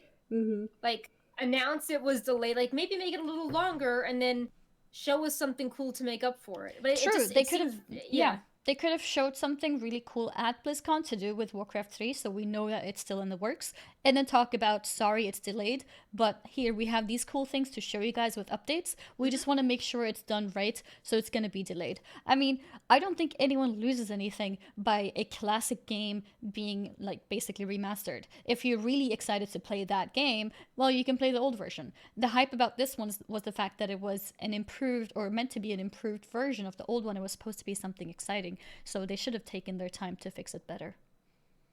Yeah, and if they had the things on the separate framework, you could have seen classic Warcraft 3 with the characters moving around one way on one client, classic BattleNet, and then on Reforged, you could have seen the reimagined dynamic cutscenes and not be like, oh, we had to sacrifice, one for the other. Mm-hmm. Uh, I mean, looking at the timeline, they announced this at BlizzCon 2018, right? Yeah. And then all the layoffs were early 2019. Yeah. So, I mean, I know people like to take the block of 800 layoffs and sort of move them around and be like, oh, the QA was bad because they fired 800 people. Oh, the esports was bad because they fired 800 people. So I don't want to be like, oh, Warcraft 3 was delayed because all those 800 people are Yeah. now, I'm going Yeah. to assign them to Warcraft 3. But when you do have major shakeups in a company, it does really affect things. Like, Of even if you're course. not directly affected, like if your superior works with multiple departments and half those departments are in total disarray, then your supervisor is less efficient and gets back to you slower about your things. It's just a chain reaction throughout the company, or there's the stress that Mm-hmm. this team underperformed and didn't do well, or like this went over budget, let's try to maybe be more conservative but deliver something on time. You don't know, but it does seem to be knowing that the layoffs were soon after they announced the game. It does make you wonder if things impacted things, or maybe the people on the team weren't laid off. Maybe they just were reassigned to other projects, or this couldn't be, a total passion project. They really wanted to make sure that it was staying within budget, or the people would buy enough copies of it. You don't know, but the Mm-hmm. timing is very suspect. Mm-hmm. Yeah. Completely agree. And then Um, this happened around the yeah. same time as NZOTH was disappointment. I feel really bad for Blizzard PR at the moment. It must be overwhelmed with negativity. I mean, obviously, a lot of it Right. is, And yeah, you don't know who to point the finger at, but it's like you're saying we feel bad for PR, but it's like it feels like their hands are tied because like what have they, it's because Blizzard is a corporation and they don't just have devs, streaming or going on Twitter to be casual. I mean, I don't think that's possible because everyone has like NDAs and social media yeah, would be contracts, very but it's like unprofessional. it's like it's hard to point and be like, oh, this is what Blizzard is doing is damage control. I mean, it's like, what did they do? They uploaded the NZOTH cinematic and that was 20 seconds long and people downvote bombed it, so they just moved it to unlisted. And then they made that message from the developer post that didn't address the two main concerns about Reforged. It feels like maybe it's a really daunting task for PR. Maybe PR, was hit by the layoffs. I mean, I know they were, and they don't have the manpower. But it's hard to point to something that PR is actively doing to mitigate Mm-hmm. this. Mm-hmm. And I would say, I mean, even the fact that someone uploaded the cinematic is like, didn't anyone say this was a bad idea? Yeah. Or, I mean, maybe people did, and someone else was like, no, Well, it's going up because every cinematic goes up. Well, I mean, true, true. That was probably the Yeah. argument, and also Yeah. because those kind of roles, the more advisory roles, are probably more of the kind of roles that were laid off because they weren't, Yeah. the specific developers of the game. Because if I remember correctly, the dev teams weren't really hit by the layoffs, but the No. supportive people were. So it does make sense that more bad decisions are made because there is less feedback and less discussions going around. Um, But yeah, yeah. it's been a really rough January for Blizzard and for getting all profits focused. Quarter one is usually when people spend less money, like there's no blockbuster movies, ads generate less revenue, less, clicks per user. People have New Year's resolutions and their wallets are tight after Christmas splurging. So it's already kind of a lean quarter for companies, and now you have all this PR. Yep. As a side issue, I didn't put this in the notes, but Wild Bangerang pinged me, and it seems that because Blizzard is using, they're like a kind of fancy clothing company that does a lot of dresses. I've worn them sometimes on the show, And and leggings. Mm-hmm. yeah, the leggings are cool. I know you like their leggings. Mm-hmm. And they pinged me this morning, and they had a very diplomatic statement, but apparently, because the Blizzard Gear Shop is now outsourced to Fanatics, they cannot sell their WoW licensed merchandise on their own website anymore. Oh. And I went to the Fanatics website, and they've only got 7 pieces of Wild Bangerang merchandise, and on their own store, they've got 40 pieces. So I'm like, reading between the lines, does this mean that like all the fashionable WoW merchandise is gone? Like I mean, yeah, that's not as big as Warcraft Reforged, but that's another segment of the community kind of being let down through corporate streamlining because So it's like I think all the clothes might be gone. while Bangarang is no longer allowed to sell the Warcraft branded things, Correct. Yeah. and At the there's end of this the month, same ones are sold by what was it called? yeah, Fnatic, the gear Fnatic. store everyone hates because it spams you every day with deals and it's an annoying website. I actually haven't Yeah. heard of that website. Maybe it's very popular in Oh, America. everyone is very upset by it. They Okay. manage a lot of sports teams, and there's a Okay. lot of quality control issues with the Oh, jerseys is as it like the well. org Fnatic? Or different?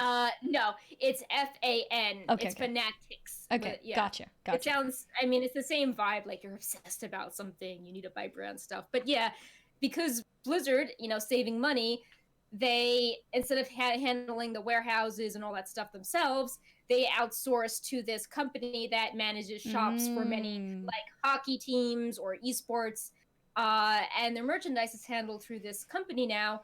And as a result of this fashionable WoW merchandise place can't sell the merchandise they've designed on their own store. I And it see. seems that Fnatic isn't really stocking their merchandise currently.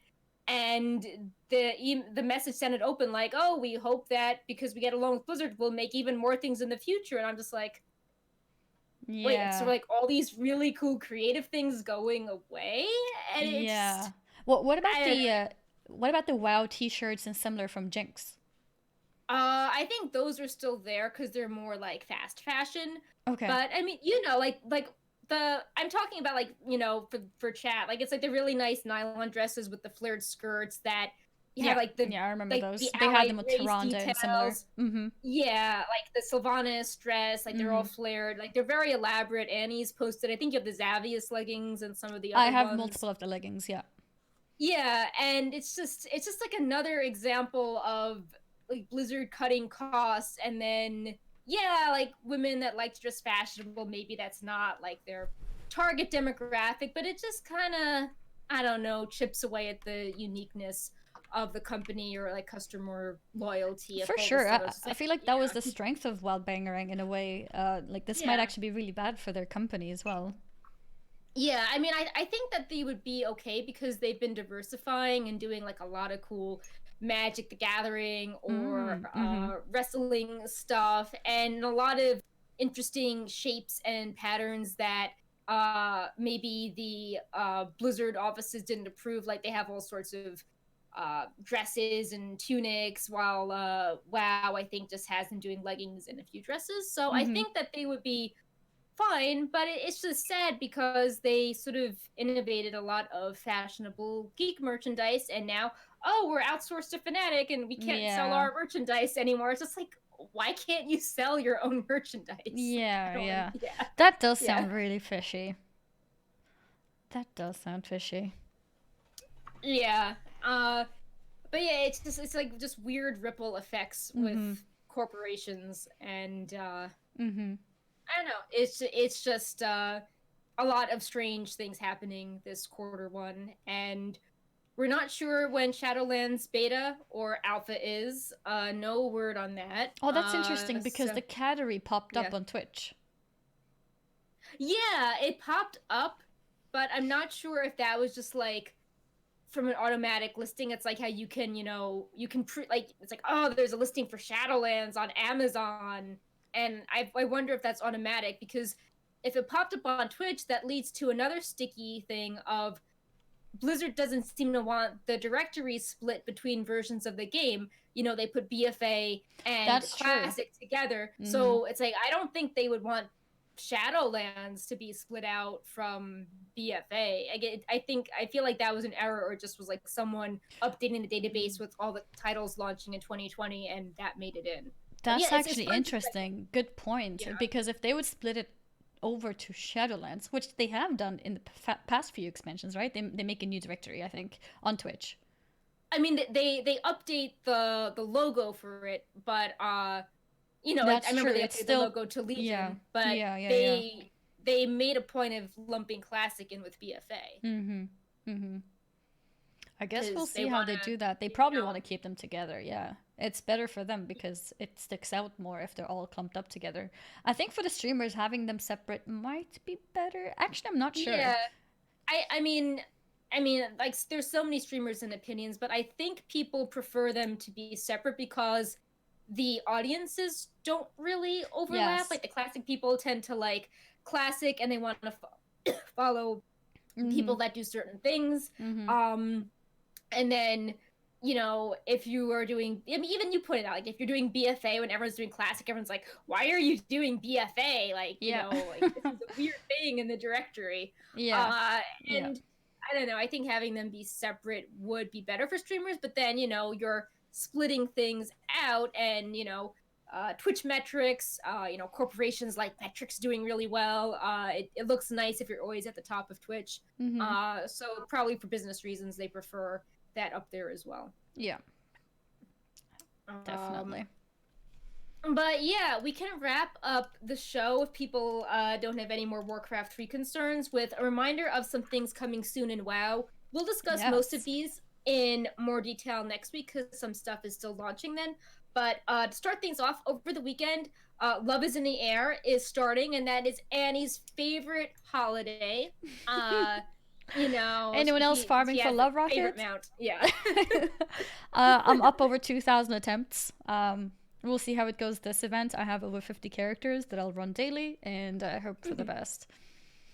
So, also, Love is in the Air is also in Classic WoW, and it is a bit different. There's no Love Rocket, but there are different things to do, including a thing where you can actually do a daily Valentine vote for your faction leader, and then the little goblin Petalfoot will stick around a week later in that city and give you a health buff based on who wins. So there's some little weird things in Classic WoW that are coming, and I know even things at the Classic Lunar Festival is really popular as well. So definitely hit that up.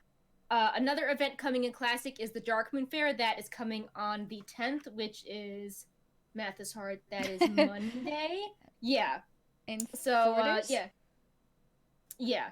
And you can farm people. So there's a lot of confusion I've been seeing. The Darkmoon Fair has existed since vanilla, but in patch 4.3, Blizzard did a mega revamp of everything, and they moved the fair from Mulgore and Elwyn to a special island, and they totally revamped it with more games and all sorts of things to do. But the fair itself was present in vanilla. I've seen a lot of concerns where people are like, no changes. Why is Blizzard putting this Cataclysm feature in, Classic WoW? It's like, no, it actually was around. It just didn't have a lot of features. Yeah. Yeah. So the main attraction, you can still get the Darkmoon Fair buffs, but another attraction is you can turn in the cards for Darkmoon decks, and some of them are very good in specific situations. And you can, as of yesterday, the cards are dropping in Classic WoW, and the aces are from certain dungeon bosses, so you can start farming them now. So when the fair hits, you can get your trinket right away, and then use it when Blackwing Lair opens on the 12th. Yep. Which is also very soon. We got a new raid to look forward to. All classic raiders. So time to we've got prepare tier 2 for that. Yeah, tier 2 fashionable sets. You can finally get Thunder Fury. That is exciting. New. Yeah. Well, new for now. Yeah. And everyone thought Sunken Temple would be phase 4, but the class quests are phase 3. Some of the items, might not be OP with all the other, PvP rewards and other things available, but you can do the class quest, which is kind of fun.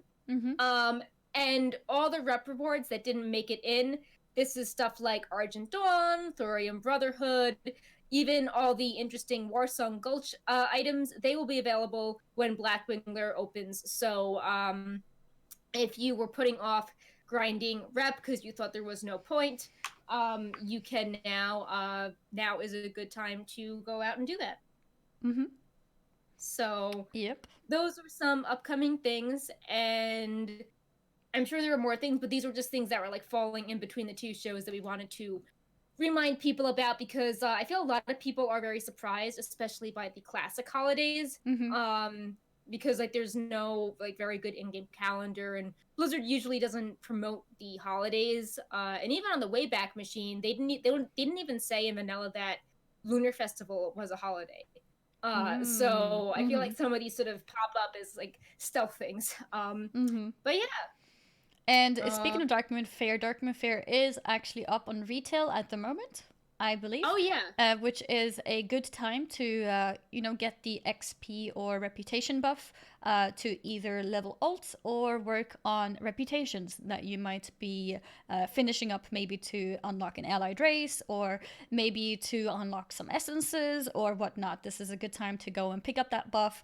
Lasts for an hour, and you can always go back there and refresh it once an hour. So it's a good time to do that. Make sure you do it when you're doing your daily objectives for the new reputations.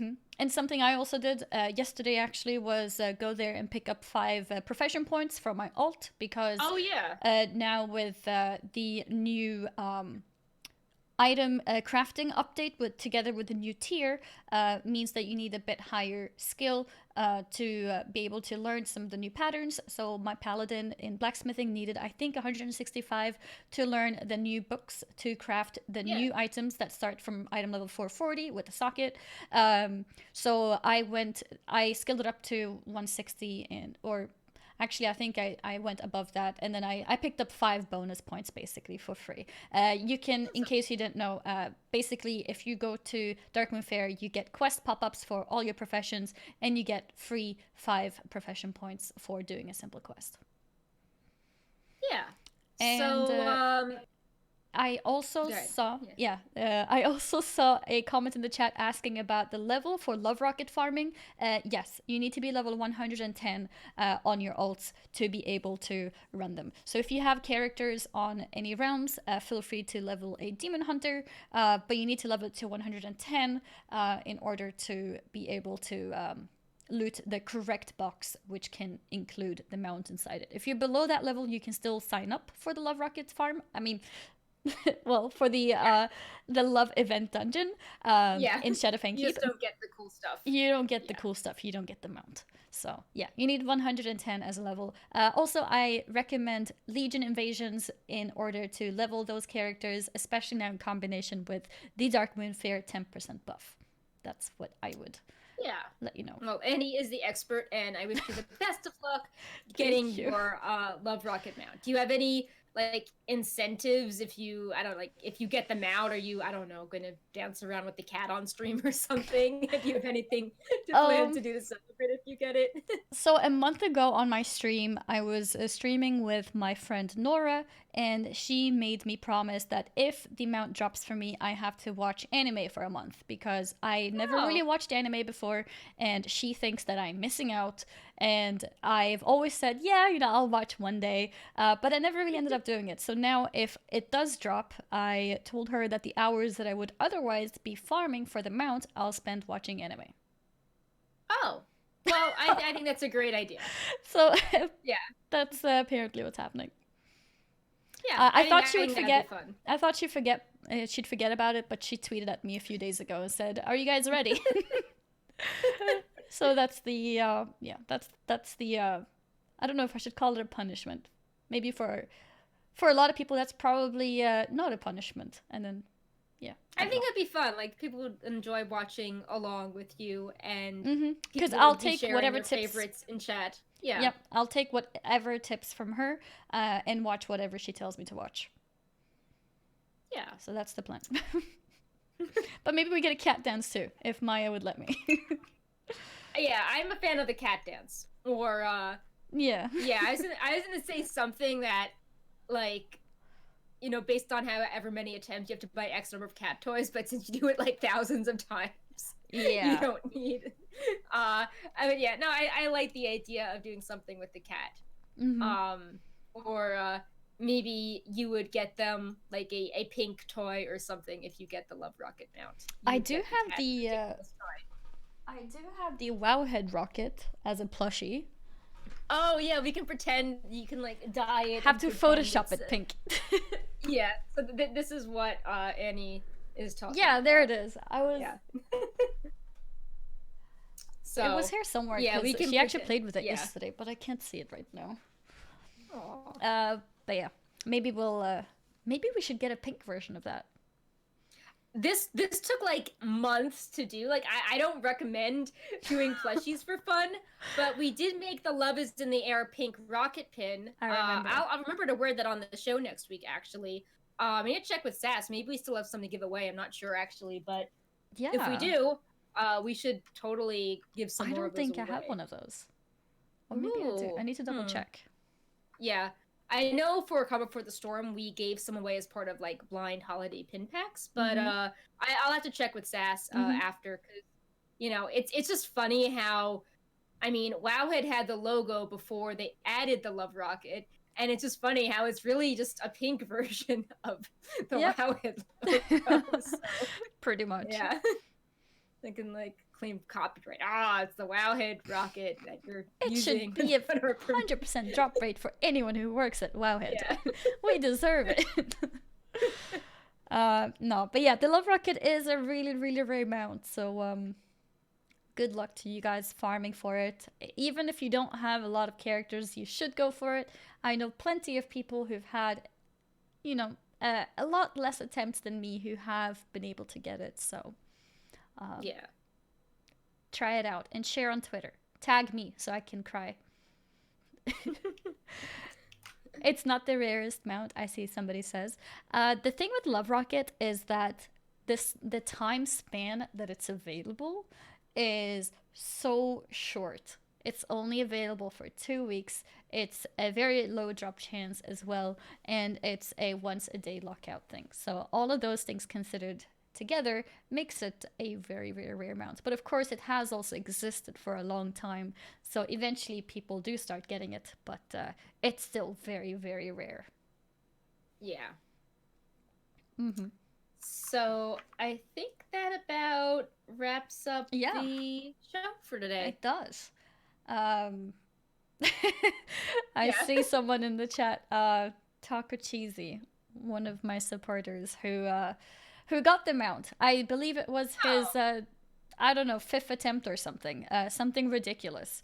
And I was 189. Okay, it was actually a lot more than I thought. I think the fifth attempt one was somebody else in that case. But yeah, congrats on that, and hopefully it'll be me this time.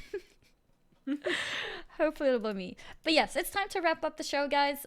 We had some really interesting conversations, which very easily go into repetition because, well, the topics are very interesting, especially regarding the world first race, discussing topics like the bugs and also the guilds themselves, raiders of guilds in general, you know, the position of WoW as an esports scene, and what kind of opportunities have arisen for people who may be interested in raiding, and opportunities that may not have been possible in the past due to work and similar things that stops people from playing as much as they would have liked to.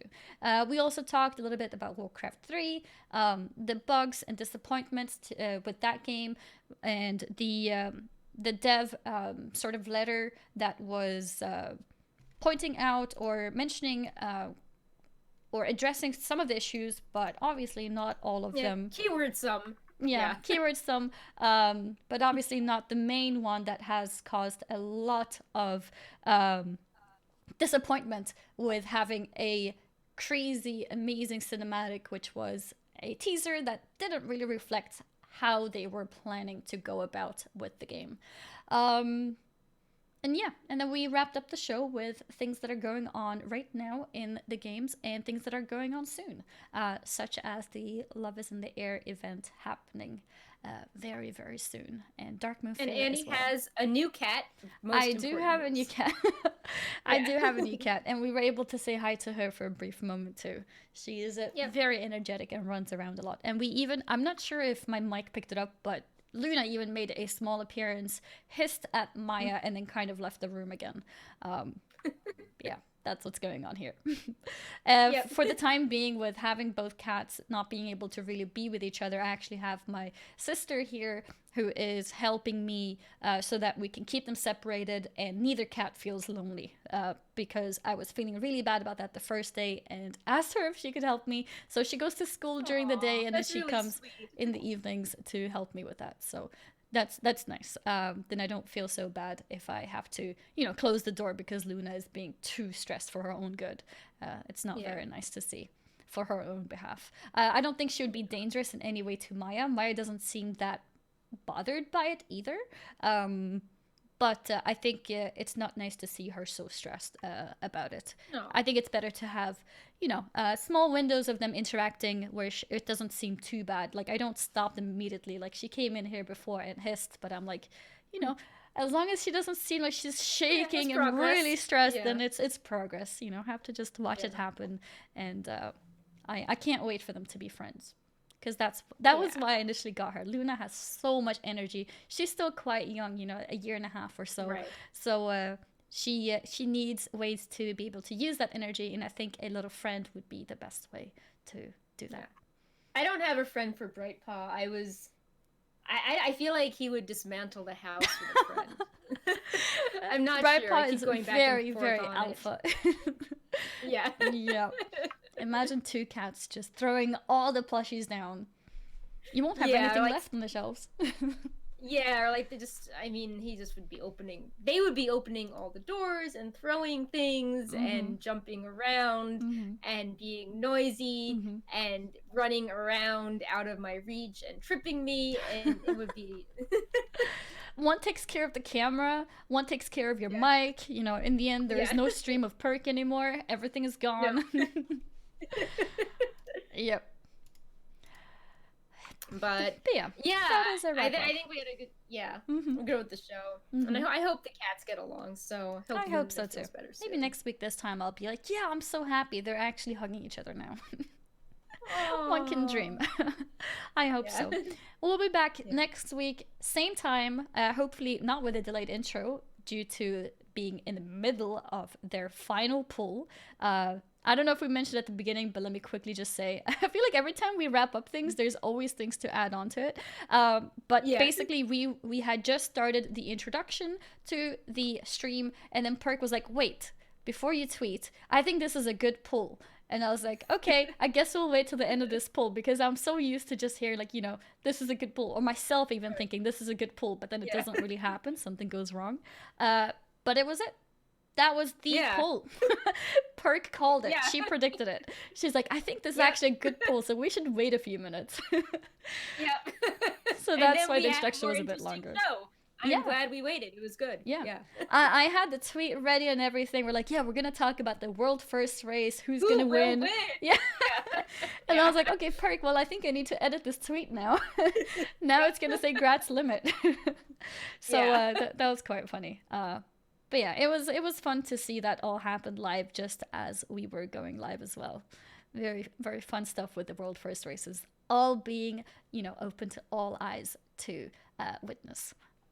Yeah. Really nice. So congrats to LiMiT again as well. Congrats to Exciting LiMiT that NA gets a win for the first time in nearly a decade. So very happy NA Pride here. Yeah. No, I'm really happy for them as well. I think we all saw them work really hard throughout the whole tier. I mean, even in previous tiers. So it's nice to see them achieve something like this. And that's it for us for today, guys. And we'll be back next week, same time, with any other news that emerges between now and then. Yes, the high five. Time for the high five. Yeah. All right. 3, 2, 1. Yay! Yay. If you want a high five too, you can high five with yourself like that. Yeah. Hopefully the clap didn't startle any cat. But yeah, good night everyone, or good night, good evening, good morning, depending on where you are, and we'll see you guys next week. Yep. Bye. Bye. Bye.